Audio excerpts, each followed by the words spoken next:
research that informed our thinking into our teacher inquiry. The first book was Leading from the Middle. Two real key points from this is in terms of our definition of our role as a middle leader and the fact that we're actually an important cog in the wheel of change at a school. Third one being student-centred leadership. I think some key things for us from this one were that the importance of leading teacher learning and development, the effects I've pointed out for, is large. Important to open to learn conversations. And a lot of inference we used a lot, especially when unpacking our data throughout the course of this year.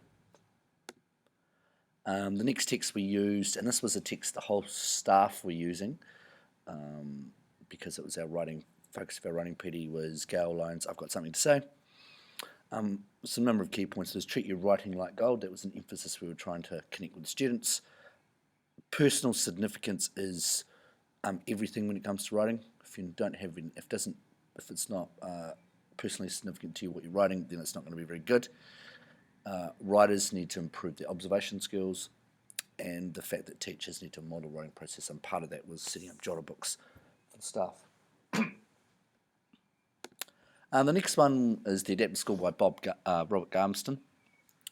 This book was just really good. It's just really good you can tap into because it's got a number of different cooperative, collaborative strategies you can use depending on what you're aiming to do.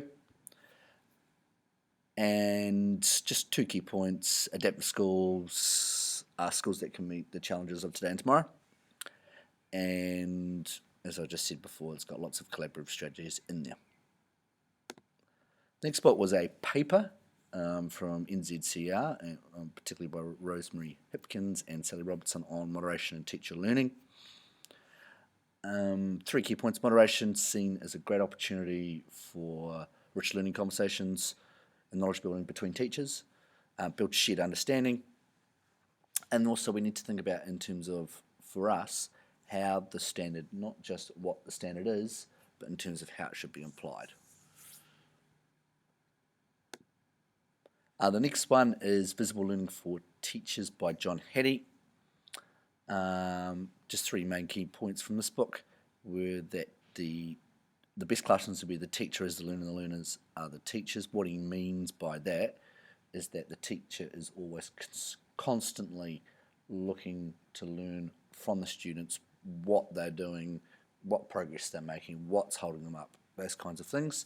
Where the learners, we were trying to make them self-independent or self-regulated learning so that they can then teach themselves.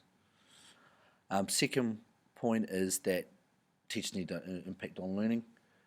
If they try a particular strategy out in their classroom, they should be able to look at the impact that has on learning. And that the next point follows on is that there needs to be a focus on learning as opposed to teaching.